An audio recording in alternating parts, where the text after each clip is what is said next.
Hello बच्चों, आप सबका आपके अपने चैनल गोविंद मैथ लेक्चर्स में एक बार फिर से स्वागत है। तो प्रिय विद्यार्थियों, आज की इस क्लास में हम कक्षा 6 और 7 अंग्रेजी विषय की वर्कबुक 2023-24 के वर्कशीट नंबर 48, वर्कशीट नंबर 49 और वर्कशीट नंबर 50 को सॉल्व करना सीखेंगे। बच्चों, आपकी अंग्रेजी विषय की वर्कबुक के वर्कशीट नंबर 1 से लेकर वर्कशीट नंबर 47 तक सभी को मैंने बहुत अच्छे से सॉल्व करा दिया है। उनकी लिंक वीडियो के डिस्क्रिप्शन में दी हुई है, या फिर चैनल की प्लेलिस्ट पर जाकर आप बच्चों अंग्रेजी विषय के साथ साथ गणित और आपकी हिंदी विषय की वर्कबुक की क्लासेस भी आराम से देख सकते हैं। तो बच्चों, चलिए क्लास शुरू करते हैं। सबसे पहले बात कर रहे हैं वर्कशीट नंबर 48 की। तो listens to rhythm and writes creatively, मतलब इस कविता को अच्छे से क्या करना है बच्चों, आपको सुनना है और फिर सृजनात्मक रूप से, क्रिएटिविटी का मतलब क्या होता है, अपनी तरफ से कुछ सृजनात्मक यानी क्रिएटिविटी करके क्या करना है, उसे वापस लिखना है। देखो बच्चों, आपके सामने एक कविता दी गई है, रिसाइट। रिसाइट का मतलब क्या होता है बच्चों, दोहराना। क्या होता है बच्चों, दोहराना। Recite the given rhythm, rhythm का मतलब क्या होता है, कविता। विथ योर फ्रेंड्स, अपने मित्रों के साथ दी गई कविता को दोहराइए and extend it in the given space, और इस खाली जगह के अंदर इसे आगे बढ़ाइए। तो देखो बच्चों, यहाँ पर एक चित्र दिख रहा है, जहां पर आपको क्या दिख रही है बच्चों, घास दिख रही है, ग्रास। ठीक है, घास को क्या बोलते हैं, ग्रास। और साथ ही साथ क्या दिख रहे हैं, कुछ फूल दिख रहे हैं, फ्लावर दिख रहे हैं। फ्लावर का मतलब क्या होता है, फूल। तो कम टू माई गार्डन, ठीक है, गार्डन का मतलब क्या होता है, बगीचा। कम टू माई गार्डन, मेरे बगीचे के अंदर आइए। वॉट डू यू सी, आपने क्या देखा। आई सी, मैंने देखा। अ बिग फ्लावर, एक बड़ा फूल। अ स्मॉल फ्लावर, एक छोटा फूल। ब्लूमिंग, ब्लूमिंग, वो दोनों क्या हो रहे हैं, खिल रहे हैं। लाला लाला, लाला लाला। तो कम टू माई गार्डन, मेरे बगीचे में आइए। वॉट डू यू सी, तुमने क्या देखा। तो मैंने देखा एक बड़ा फूल, एक छोटा फूल, दोनों क्या रहे हैं, खिल रहे हैं। लाला लाला, लाला लाला। अब देखो आगे बच्चों, now discuss with your friend in pairs, अपने मित्र के साथ इसकी क्या करनी है, ग्रुप के अंदर चर्चा करनी है। पेयर्स का मतलब क्या होता है, जोड़ा या समूह। ठीक है, पेयर्स का मतलब होता है जोड़ा या समूह। एक्सटेंड का मतलब क्या होता है, एक्सटेंड का मतलब होता है आगे बढ़ाना या विस्तारित करना। ठीक है, क्या करना, विस्तारित करना या आगे बढ़ाना। तो extend the same rhythm on jungle, इसी तरह आपको जंगल पर कविता को आगे बढ़ाना है। You can take the help of your teacher, आप अपने अध्यापक की मदद ले सकते हैं। तो देखो बच्चों, अगला हमने चित्र किसका बनाया है, एक शेर का और उसके एक बच्चे का। देखो बच्चों, come to my jungle, what do you see, मेरे जंगल में आइए। वॉट डू यू सी, आपने क्या देखा। आई सी, मैंने देखा। अ big lion, a big lion and a small कब, कब का मतलब क्या होता है, शेर का छोटा बच्चा। तो I see a big lion and a small cub. ठीक है, फिर रोअरिंग रोअरिंग, वो दोनों क्या कर रहे थे, दहाड़ रहे थे। रोअरिंग रोअरिंग, वो दोनों दहाड़ रहे थे। ठीक है, लाला लाला, लाला लाला। आगे देखो बच्चों, यहाँ पर हमने एक और चित्र बनाया है, हाथी और उसके छोटे बच्चे का। तो अब हमें ऐसी की ऐसी कविता इसके लिए बनानी है। तो वापिस ये का ये लिखना है। क्या लिखेंगे बच्चों, come to my jungle, come to my jungle, मेरे जंगल में आइए। वॉट डू यू सी, आपने क्या देखा। वॉट डू यू सी, आपने क्या देखा। आई सी, मैंने देखा। क्या देखा बच्चों, अ बिग एलिफेंट, एक बड़ा हाथी और एक छोटा हाथी। A big elephant comma a small elephant, एक बड़ा हाथी और एक छोटा हाथी। ठीक है, क्या कर रहे थे बच्चों, वो कर रहे थे ट्रम्पिंग यानी सिंगाड़ना। ठीक है, ट्रम्पिंग, ट्रम्पिंग, वो क्या कर रहे थे, सिंगाड़ रहे थे।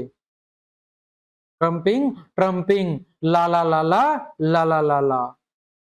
ठीक है बच्चों, लाला लाला, लाला लाला। ये हो गया बच्चों आपका वर्कशीट नंबर 48। आगे बढ़ते हैं बच्चों, वर्कशीट नंबर 49। यहाँ पर बच्चों हम क्या सीखेंगे, यूजेस होमोफोन्स एप्रोप्रिएटली। होमोफोन्स का मतलब क्या होता है बच्चों, होमोफोन्स का मतलब होता है बच्चों समान उच्चारण वाले शब्द। कौन से शब्द होते हैं बच्चों? समान उच्चारण ध्वनि वाले शब्द, यानी ऐसे शब्द जिनको जब हम बोलते हैं, उच्चारण करते हैं तो ध्वनि एक जैसी लगती है लेकिन उनकी मीनिंग अलग अलग होती है। तो होमोफोन्स का मतलब होता है समान उच्चारण वाले शब्द। ठीक है, समान उच्चारण या ध्वनि वाले शब्द। ठीक है, देखो बच्चों प्रश्न संख्या 1, choose the correct word and complete the sentences given below. यहां पर आपको क्या करना है? सही शब्द का चुनाव करना है और आपको खाली जगह की पूर्ति करनी है। ठीक है, देखो बच्चों पहला sentence, Manav will be going to Jaipur next year. Manav अगले वर्ष कहा जाएगा? अगले वर्ष जयपुर जाएगा। ठीक है, तो बच्चों ईयर का मतलब क्या होता है? ईयर का मतलब होता है कान, और इस ईयर का मतलब क्या होता है? वर्ष। तो जो आपका मानव है वो अगले वर्ष का जाएगा, जयपुर जाएगा। अगला, this plate is for you. यह प्लेट आपके लिए है। तो यहां पर कौन सा फोर आएगा? FOR। इस फोर का मतलब कितना होता है? 4। और इस फोर का मतलब क्या होता है? के लिए। यह प्लेट आपके लिए है। ठीक है, अगला बच्चों तीसरा sentence, I will write an essay. मैं क्या लिखूंगा?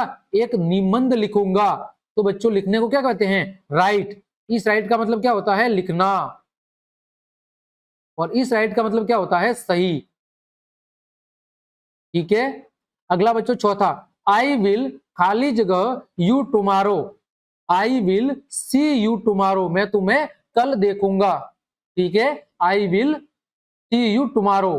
ठीक है, मैं तुम्हें कल देखूंगा। तो यहां पर क्या होगा? सी। सी का मतलब क्या होता है? देखना। और इस सी का मतलब क्या होता है? समुद्र। क्या होता है बच्चों? समुद्र। अगला बच्चों पांचवा, आई नीड टू खाली जगह a present for my friend. मैं यह वर्तमान अपने मित्र के लिए खरीदना चाहता हूं। ठीक है, तो BUY, बाय का मतलब होता है खरीदना। और इस बाय का मतलब क्या होता है? इस बाय का मतलब होता है अभिवादन करना। ठीक है, जब कोई एक स्थान से दूसरे स्थान पर छोड़कर जाता है, तो जब उसे हम बस स्टैंड पर या रेलवे स्टेशन पर छोड़कर आते हैं तो क्या करते हैं? बाय बाय करते हैं। अगला बच्चों question number 6, Titanic was a big ship. Titanic क्या था? एक बहुत बड़ा जहाज था। तो शिप का मतलब क्या होता है? जहाज।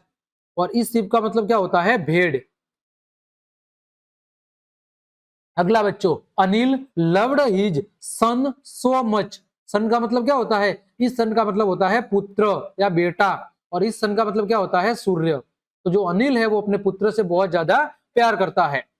अगला आठवां, I bought this shoes from a sale. मैंने यह जो जूते हैं वो सेल के अंदर से खरीदे हैं। इस सेल का मतलब क्या होता है? इस सेल का मतलब होता है बेचना। और इस सेल का मतलब होता है कि जो सेल लगती है ना बाजार के अंदर, जहां पर आपको कम कीमत पर चीजें मिलती है, इस सेल का मतलब उससे है। अगला बच्चों नब्बा, आई लाइक ब्लू कलर। मुझे नीला कलर पसंद है। ठीक है, तो ब्लू। अगला, we celebrate Diwali and Eid too. हम ईद और दिवाली दोनों ही त्योहार मनाते हैं। तो यहां पर आ जाएगा TOO। आगे बढ़ते हैं बच्चों, let's find out some more words that sounds the same and spelled differently. यानी आपको कुछ ऐसे शब्द लिखने हैं जिनका साउंड्स यानी ध्वनि तो एक जैसी है सुनने में तो या बोलने में, लेकिन उनकी जो मीनिंग है वो अलग अलग है। डिफरेंटली का मतलब क्या होता है? डिफरेंटली का मतलब होता है अलग अलग। यानी आपको ऐसे शब्द लिखने हैं जो उच्चारण के अंदर तो समान है लेकिन लिखने में अलग अलग है। देखो बच्चों, जैसे सेल और सेल, दोनों की उच्चारण ध्वनि एक जैसी है लेकिन मीनिंग अलग अलग है। प्लेन और प्लेन, दोनों पढ़ने में एक जैसे हैं लेकिन लिखने में अलग अलग है। इसी तरह बच्चों आगे देखो, हमें लिखना है तो हम लिखेंगे बच्चों डियर। ठीक है, इस डियर का मतलब होता है प्रिय, और इस डियर का मतलब होता है हिरण। ठीक है, फिर बच्चों हम लिखेंगे सेल। ठीक है, क्या लिखेंगे बच्चों? सेल। तो ये वाला सेल भी लिख सकते हो और ये वाला भी, तो भी लिख सकते हैं बच्चों SELL, सेल और सेल। ठीक है, सेल और सेल। आगे बच्चों इसी तरह हम लिख सकते हैं सन और सन। और बच्चों हम क्या लिख सकते हैं? और लिख सकते हैं बच्चों टेल और टेल।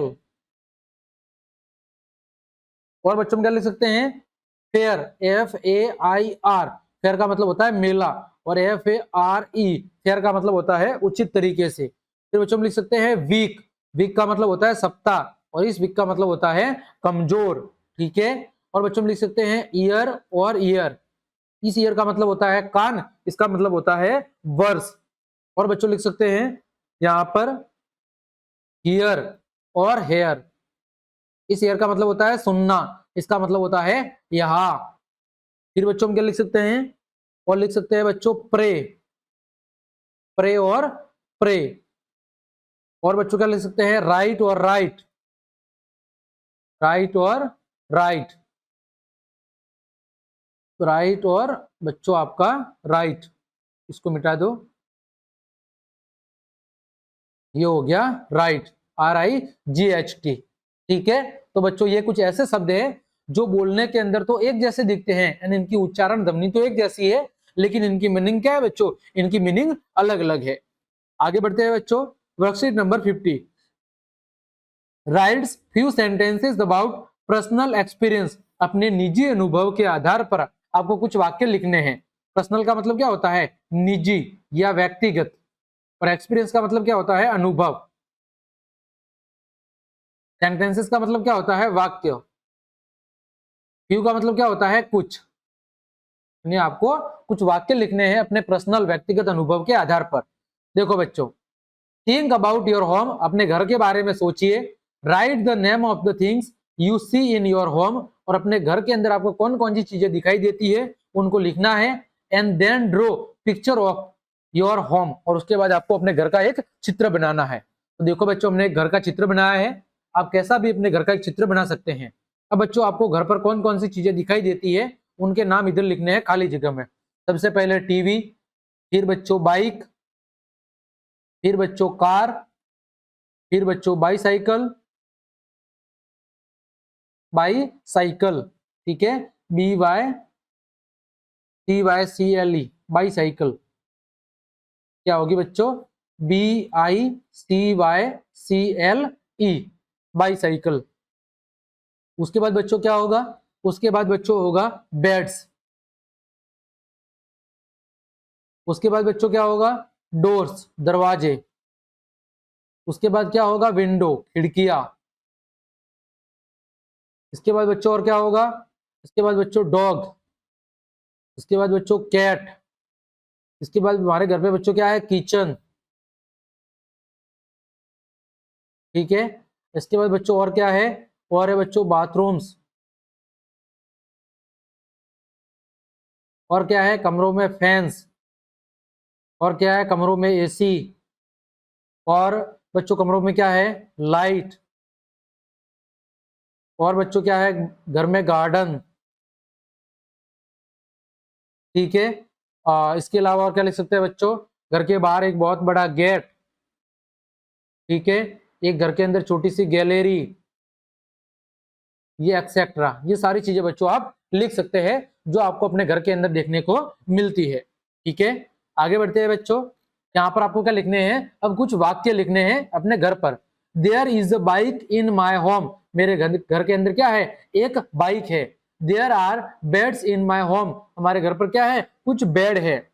और बच्चों आगे हम क्या लिख सकते हैं, आगे बच्चों हम लिख सकते हैं कि हमारे घर के अंदर और कौन कौन सी चीजें हैं उनके बारे में लिखना है। तो बच्चों हम लिखेंगे अगला कथन कि there are many doors and windows in my home, मेरे घर के अंदर बहुत सारी क्या है, बहुत सारी बच्चों खिड़कियां हैं, और बहुत सारी क्या है, बहुत सारे दरवाजे हैं, खिड़कियां और दरवाजे हैं। तो बच्चों आप लिख सकते हैं there are many doors and windows in my home, ठीक है। आगे बच्चों क्या लिख सकते हैं, my home has, my home has 2 bathrooms and 1 kitchen, 2 bathrooms and a kitchen, ठीक है। और क्या लिख सकते हैं बच्चों, there is a beautiful garden, there is a beautiful garden in my house. ठीक है, मेरे घर के अंदर एक बहुत ही सुंदर बगीचा है। ठीक है, अगला क्या लिख सकते हैं, my home is very neat and clean, मेरा घर बिल्कुल एकदम स्वच्छ और साफ सुथरा है, नीट एंड क्लीन। आगे बच्चों और क्या लिख सकते हैं, I feel fully safe, fully safe and secure, मैं अपने आप को अपने घर के अंदर बिल्कुल सुरक्षित और एकदम सिक्योर मानता हूं। ठीक है, इन माय होम, मैं अपने आप को अपने घर के अंदर बहुत ही सुरक्षित और सहज महसूस करता हूं। और क्या लिख सकते हैं बच्चों, I love my home very much, I love my home very much. ठीक है बच्चों, तो इस तरह बच्चों हमने आपके वर्कशीट नंबर 48, 49 और 50 तीनों को बहुत अच्छे से सॉल्व करा दिया है। उम्मीद करता हूं तीनों वर्कशीट आपको अच्छे से समझ में आई होगी। तो क्लास देखने के लिए आप सभी का धन्यवाद। यदि आपको मेरी क्लास और मेहनत पसंद आई है तो बच्चों लाइक, कमेंट, शेयर और सब्सक्राइब जरूर करें। आज के लिए इतना ही। जय हिंद, जय भारत।